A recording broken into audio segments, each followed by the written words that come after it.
عزیز طلبہ، میرا آج کا لیکچر محسن کاکوروی کی تحریر کردہ نعت پر مبنی ہے۔ ہم شامل نصاب ان کے چند اشعار کا مطالعہ کریں گے جو کہ ان کے قصیدے مدح خیر المرسلین سے لیے گئے ہیں۔ یہ قصیدہ نعتیہ ادب میں انتہائی اہمیت کا حامل ہے۔ ہم نے اس قصیدے سے اخذ کردہ شامل نصاب حصے کے چند اشعار تو پڑھنے ہیں ہی، لیکن پہلے محسن کاکوروی کے مختصر حالات زندگی اور ان کے طرز کلام پر کا جائزہ لیں گے۔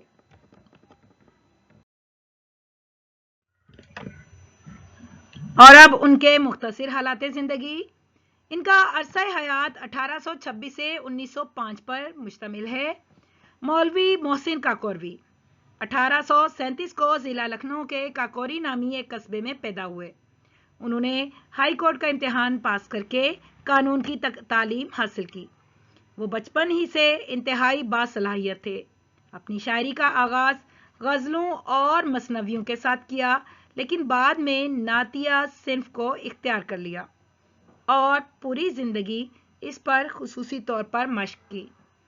شب معراج کی وضاحت کے لیے ان کا قصیدہ سمت کاشی سے چلا جانب متھرا بادل اور ان کی مثنوی چراغ کعبہ آج بھی کافی مشہور ہیں۔ محسن کاکوروی 24 اپریل 1905 کو مین پوری میں انتقال کر گئے۔ اب ان کی ادبی حیثیت کا جائزہ۔ 19ویں صدی کے نصف آخر میں اپنے نعتیہ قصائد سے محسن کاکوروی نے اردو شاعری میں ایک نئی فکر کو جلا بخشی۔ بالخصوص ان کا قصیدہ بنام مدح خیر المرسلین نعتیہ ادب میں انتہائی اہمیت کا حامل ہے۔ اسے ادبی حلقوں میں نہ صرف پذیرائی ملی بلکہ آج تک سراہے جانے کا سلسلہ جاری ہے۔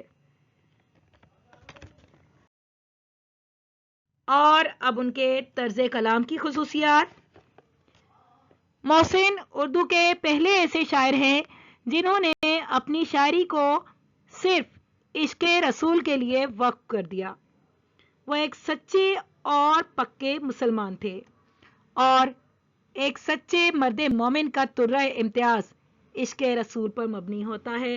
یہی ان کی نظموں میں بھی نظر آتا ہے۔ ان کی نظموں میں حسن بیان کی لطافت بھی ہے اور عشق رسول صلی اللہ علیہ وسلم کے جذبے کی والہانہ کیفیت بھی۔ اسی وجہ سے ان کی شاعری جذبہ حب رسول سے معمور ہے۔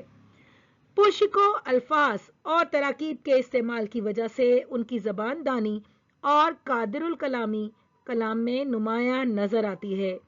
ان کی نعت گوئی کا وجد آور اور والہانہ انداز انہیں نعتیہ شاعری میں بلند مقام دلانے کا سبب بنا۔ ان کے کلام میں ثنائے بدائع کا استعمال بھی جا بجا ملتا ہے۔ اس کے باوجود ان کا کلام سادگی اور سلاست کا عمدہ نمونہ ہے۔ محسن کاکوروی کا کلام اپنے زمانے کی مروجہ زبان و بیان کا نمونہ تو ہے ہی، لیکن عقیدت رسول کی بنا پر ان کے نعتیہ قصائد نے ادب میں ان کا اعلیٰ مقام اور مرتبہ متعین کیا۔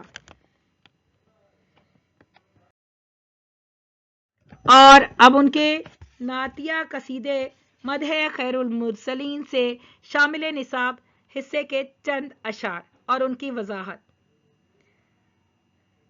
پہلا شعر: سب سے اعلیٰ تیری سرکار ہے سب سے افضل، میرے ایمان مفصل کا یہی ہے مجمل۔ پہلے الفاظ کے معنی۔ مفصل کا مطلب تفصیل سے اور مجمل یعنی مختصر اختصار سے۔ علم بیان کی اصطلاح مجاز مرسل نمایاں دکھائی دیتی ہے اور فنی محاسن میں علم بدیع کے لحاظ سے ہمیں صنعت تضاد مفصل اور مجمل کی صورت میں واضح طور پر دکھائی دیتی ہے۔ شاعر رسول کریم صلی اللہ علیہ وسلم کی مدح سرائی کر رہے ہیں، ان کی افضلیت کو بیان کر رہے ہیں۔ وہ کہتے ہیں کہ سب سے اعلیٰ اور افضل ہستی دنیا میں رسول خدا صلی اللہ علیہ وسلم ہی کی ہے۔ بحیثیت مسلمان میرے ایمان کی بنیاد ہی اللہ اور اس کے رسول صلی اللہ علیہ وسلم سے محبت اور عقیدت پر ہے۔ اگلا شعر، ہے تمنا کہ رہے نعت سے تیری خالی، نہ میرا شعر نہ قطع نہ قصیدہ نہ غزل۔ شعر میں ہمیں فنی محاسن میں علم بیان کے حوالے سے مجاز مرسل اور علم بدی کی صنعت مراعات النظیر دکھائی دیتی ہے۔ شاعر آرزو مند ہیں کہ رسول خدا صلی اللہ علیہ وسلم کی مدحت اور توصیف سے میری نظمیں مہکتی رہیں۔ تمام اصناف نظم میں، چاہے وہ قطع پر مبنی اشعار ہوں یا قصیدے پر مبنی یا غزل پر مبنی شعر ہوں، ان میں سے ہر ایک میں رسول خدا صلی اللہ علیہ وسلم کی تعریف و توصیف کا جذبہ نمایاں ہو۔ میری زندگی نبی کریم صلی اللہ علیہ وسلم کی محبت سے عبارت ہے، اور اسی محبت کی تعبیر میں نعت گوئی کی صورت میں کرنا چاہتا ہوں۔ اللہ رب العزت سے دعا ہے کہ وہ میری اس خواہش کو پورا کر دے۔ اگلا شعر، دین و دنیا میں کسی کا نہ سہارا ہو مجھے، صرف تیرا بھروسہ، تیری قوت، تیرا بل۔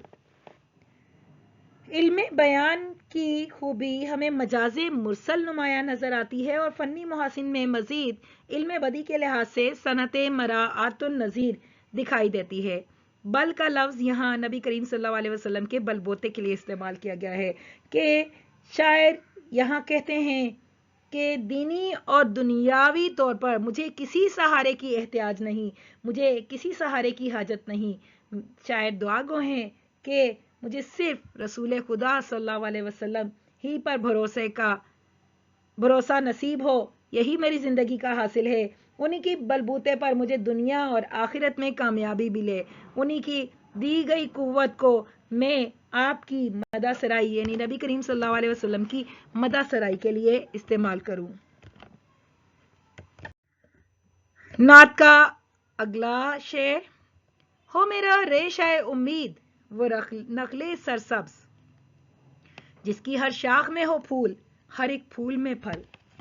نخل سے مراد پودے سے ہے، اور اگر اس کے فنی محاسن کا ہم جائزہ لیں تو یہاں پر نخل بطور استعارہ امید کے لیے استعمال ہوا ہے، یعنی امید کو انہوں نے وہ پودا قرار دیا ہے کہ جس میں عشق رسول کا پانی لگتا رہے اور اس کی شاخیں پھلتی پھولتی رہیں، نشو نما پاتی رہیں۔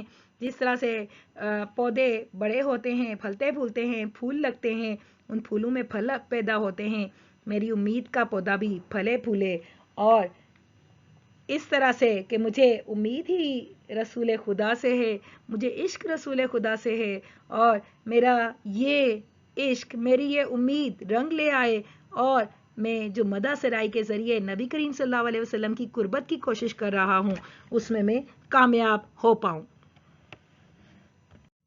آرزو ہے کہ رہے دھیان تیرا تا دم مرگ، شکل تیری نظر آئے مجھے جب آئے اجل۔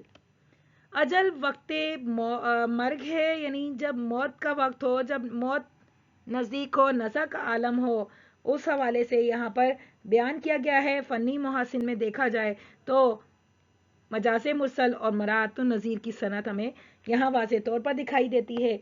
شاعر کہتے ہیں کہ رسول کریم صلی اللہ علیہ وسلم کی محبت میں تمام عمر گزر جائے، اور مزید آرزو مند ہیں کہ جب وقت آخر قریب ہو، یعنی موت کا وقت آ جائے، تب بھی میں عشق رسول میں ڈوبا ہوں۔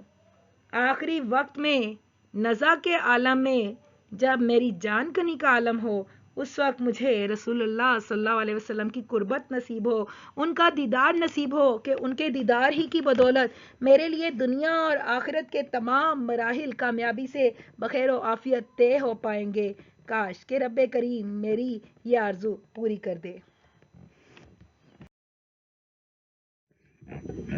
رخ انور کا تیرے دھیان رہے بعد فنا، میرے ہمراہ چلے راہ عدم میں مشعل۔ مشعل یہاں پر بطور استعارہ نبی کریم صلی اللہ علیہ وسلم کے نور کے لیے استعمال کیا گیا ہے، اور شاعر یہاں پر رسول اللہ صلی اللہ علیہ وسلم کی قربت کی تمنا کر رہے ہیں. وہ کہتے ہیں موت کے بعد مجھے نبی کریم صلی اللہ علیہ وسلم کا ساتھ نصیب ہو، آپ کے رخ انور کا نور میرے ساتھ ساتھ ہو، تاکہ موت کے بعد کا سفر اور آخرت میں بھی آپ کے رخ انور سے مجھے راستہ طے کرنا نصیب ہو. ہم اگر فنی محاسن میں دیکھیں تو یہاں پر استعارہ اور صنعت مراعات النظیر ہمیں نمایاں دکھائی دیتی ہے.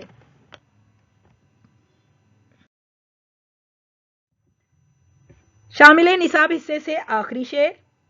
صفے محشر میں تیرے ساتھ ہو تیرا مداح، ہاتھ میں ہو یہی مستانہ قصیدہ یہ غزل.